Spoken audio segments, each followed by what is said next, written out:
Hey there, fellow educators, and honestly, anyone who's ever wondered what would happen if we actually listened to teachers for once. I'm Leah Cleary, and this is If Teachers Ruled the World. You know, after 25 years in the classroom, I've learned that teaching isn't really about having all the answers. It's about being brave enough to ask the right questions, and maybe, just maybe, admitting when we have no idea what we're doing, which, let's be honest, happens more often than we'd like to admit. So grab your coffee, or whatever, and let's talk about the real stuff, the messy, imperfect, sometimes beautiful reality of what it's like to shape young minds while trying to keep our own sanity intact. Because if we're going to change the world, we might as well be honest about what that actually looks like. All right, let's dive in.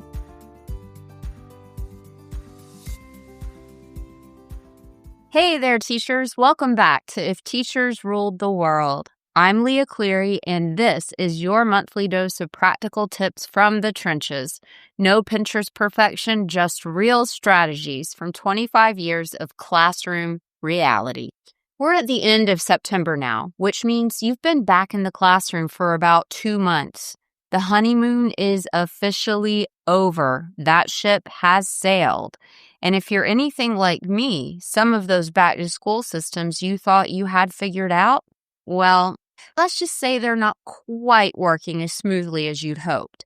Today, I want to talk about something that's been making my head spin this year, and I mean that literally. It's what I'm calling the Great Paper Explosion. And if you teach in a world where AI concerns have pushed you back toward more analog assignments, you know exactly what I'm talking about. Last week, I walked into my classroom and looked at my desk. I had this moment where I thought I could literally just pick up this whole desk and empty it into a trash can. That was genuinely the temptation. Papers everywhere, stacks of who knows what from who knows when and who knows where. Assignments that students had turned in, mixed with handouts I meant to copy, mixed with forms I needed to fill out. It was chaos. And this is where it gets just a little embarrassing.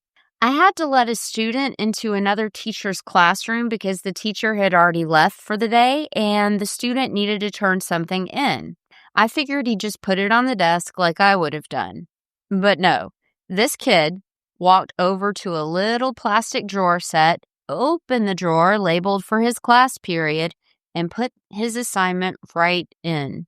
I stood there thinking, this teacher's probably 17 years younger than me. He's been teaching for maybe 6 years, and he has a system I clearly do not have. So here I am, learning organization tips from someone I could have taught a few years back. It was humbling and honestly, yes, embarrassing, but mostly it was a wake-up call. I need to step up. Here's the thing. For the past decade or so, digital systems have been a lifesaver for people like me who struggle with organization. When you're using an LMS like Schoology or Google Classroom or Canvas, you're naturally going to be more organized because there's a special place students turn everything in. Each assignment is automatically sorted from other assignments. Each class is naturally sorted from other classes. The system does the organizing for you. But now, with AI concerns pushing so many of us back to paper, more handwritten assignments, more physical activities, more analog everything, I feel like a young teacher again, and not in a good way. I cleaned my desk yesterday for the first time this school year. Yes, you heard me right, the first time. And it was just a complete disaster. I had to put stuff into folders and throw them into file cabinets, but that file cabinet, it's not organized either, because suddenly I'm doing gallery walks and station activities that I want to laminate and save, and I have no system for where any of this goes. So if you're drowning in paper like I am, if you feel like everyone else has their organizational act together and you're just flailing, This episode is for us because I'm not going to pretend I have this figured out. I definitely don't. What I'm going to share with you today are the systems I'm planning to implement. Not systems I perfected, but ideas I'm working through in real time. To the organized, this stuff will definitely sound basic, but to me, it is earth-shattering. Let me start with the most basic problem. Students turning work in and me actually knowing where it is when I need to grade it. That younger teacher's plastic drawer system, oh, I'm stealing that. Not his literal plastic drawers. No, I'm not going to walk into his room and take those, but I'm going to take his system. Here's what I'm thinking. I need 2 sets of those plastic drawers. One set goes at the front of my desk where students can easily reach it. Each drawer will be labeled with a class period. When students turn work in, it goes right into their class drawer. No more just put it on my desk or hand it to me, and then later I'll play archaeologist trying to figure out what assignment this is and which class it came from, which is kind of what I'm doing right now. The second set of drawers will go behind my desk, somewhere students can't reach, but I can. This is going to be for graded work that's ready to go back to students. Because here's another thing about this digital world that we've lost. When you grade something online, it automatically got returned to the students. They could see it, read your comments, check their grade. With paper, I grade things and then, well, they've been sitting on my desk for weeks because I forget to hand them back. So the system is the front drawers for work coming in, the back drawers for work going out. When I see papers in that back set of drawers, it's my visual cue that I need to return these to students. Now, what about absent students? Well, back in my pre-digital days, I used to have a bulletin board with manila folders stapled on the sides to make these envelopes. I labeled them Monday, Tuesday, Wednesday, Thursday, Friday. If kids were absent, they could just grab whatever handouts they missed from the day they were absent. But here's my current reality. I don't teach just one prep anymore. Oh, I miss those days. I have 3 different courses that I have to teach and plan for, and I just don't have the bulletin board space for 3 separate weekly systems. So I'm thinking crates maybe? 1 crate for each of my courses with hanging file folders labeled Monday through Friday. Students who were absent can go to their class's crate and find what they missed from whatever day they were out. It takes up less wall space, and I can tuck the crate somewhere accessible, but not in the way. All right, here's another challenge that's making me feel like a rookie all over again. Making copies ahead of time and actually knowing where they are when I need them. I'm admitting a lot of embarrassing stuff today, and this is one of them. My current system is make copies when I remember, then put them in a pile somewhere and hope I can find them later. It's not working. So here's what I'm planning. I want to get into the habit of making copies for the following week every Friday afternoon. But then what? Where do they go so they won't just become another pile of chaos on my desk? I'm thinking maybe stacking trays, 1 for each of my 3 preps.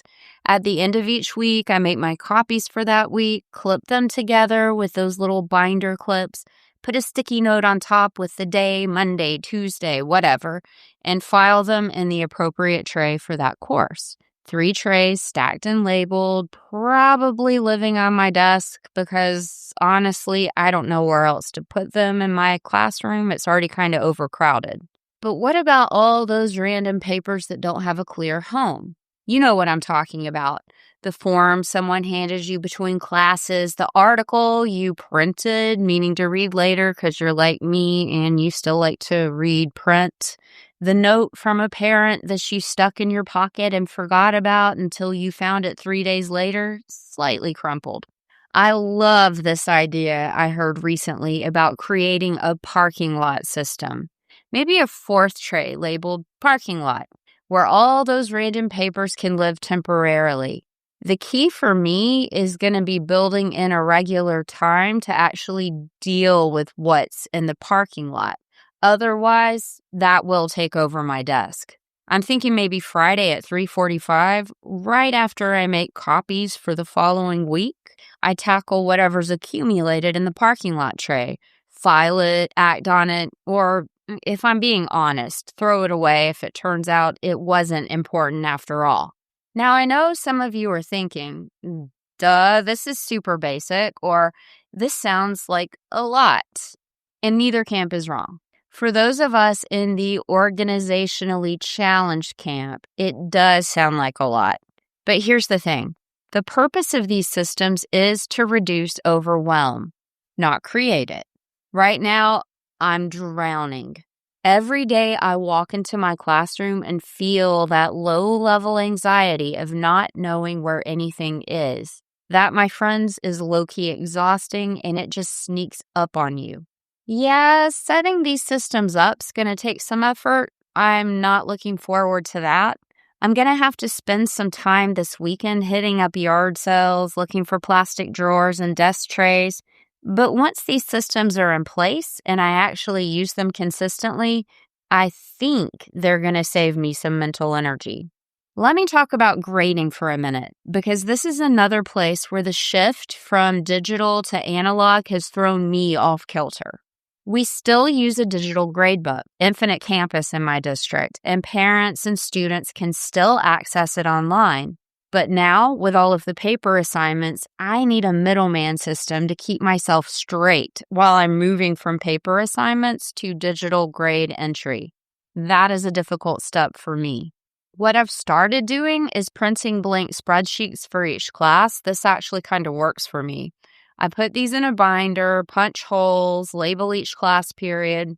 Then I write in grades by hand before I enter them digitally. This may be redundant, but for me, it's what I need to do to keep myself straight, especially in the age of late work and test corrections. Speaking of test corrections, this is huge in AP classes where students need to learn from complex question formats.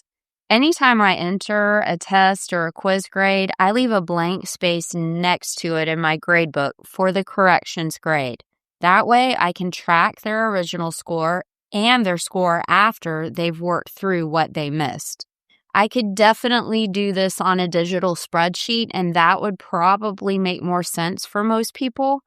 But when I'm dealing with physical papers, it's easier for me to track everything on paper first. Oh, and one more thing I want to mention, shared resources. Even though we're moving back to more analog activities, we're still collaborating with the other teachers in our content area digitally on planning. I have a system for this that works really well. I teach you how to do it in the Complete Unit Planning System course and give you templates to make it happen. You can check it out at leahcleary.com/courses. I'll link to that in the show notes. But for the things we're printing out, if I'm making a gallery walk or a card sort activity and I'm going to laminate it for reuse, I can share that with the other teacher who teaches the same course I do. If we don't teach at the same time, that is, we can pass these physical materials back and forth. This saves us from reaching our copy limit so fast in the school year, a huge deal in my county. It means we're not both recreating the same activities. But this needs a system too. I might talk to our head custodian about getting an extra file cabinet in our department book room with drawers designated for each subject area team to store these shared laminated activities. Maybe that would be a good thing. I do have some anxiety around all of this. Organization was always something I struggled with for the first 15 years of my career before we went digital. I thought I'd moved past that phase. I'm a little annoyed to have to bring back these skills so late in my career. If I'm being completely honest, it's definitely annoying. But here we are. Looking around at the state of my classroom in week 6 of school with papers literally everywhere, I realized I can't keep doing things the way I've been doing them for the past decade. I have to pivot back to analog systems, or I'm going to drown in all of this and end up losing student work or messing up grades, which is not okay on many different levels. So here's my challenge to myself. And to you, if you're in a similar boat. I'm not going to implement these systems gradually. That sounds nice in theory, but I think I just need to rip the Band-Aid off and do it all at once. This weekend, I'm going on a scavenger hunt for organizational supplies, yard sales, dollar stores, wherever I can find plastic drawers and desk trays without going broke. I'm going to set up these systems and commit to using them. And I'll report back to you. I'll put some pictures of my organizational setup in the show notes for this episode once I set it up. And I'd love to hear from you about systems that work in your classroom. Let me know what I'm missing or what you think might work better. Join the podcast email list at leahcleary.com/podcast emails. I'll link to that in the show notes too. I would really, really love to connect with you. Maybe I'll do a follow-up episode in a few months about how all of this actually played out. Did these systems save my sanity, or did I abandon them in November? Stay tuned. Here's what I want you to remember. If you're struggling with organization, if you feel like everyone else has their act together and you're just barely keeping your head above water, look up disorganized in the dictionary, and I'm pretty sure you'll find my picture right above yours. I'm still figuring this out. That's not failure. That's growth. That's what we do. We figure it out as we go. We learn from colleagues who might be decades younger than us, and we're not too proud to admit when something isn't working and when we need to try a different approach. Give yourself permission to not have it all figured out. Give yourself permission to try systems that might not work perfectly or seem quite natural to you at first. And give yourself permission to start over when you need to, even if it feels like you should have mastered this stuff already. That's it for this month's Teachers Tips episode. Remember, if teachers ruled the world, we'd hire out this organizational stuff. But until then, we'll make do with yard sale finds and systems we steal from our more organized colleagues. Take care of yourself, and I'll talk to you next time. That's it for this week on If Teachers Ruled the World. Be sure to subscribe, share with a teacher friend, and join the conversation at leahcleary.com. Until next time, keep ruling your classroom and rewriting the rules.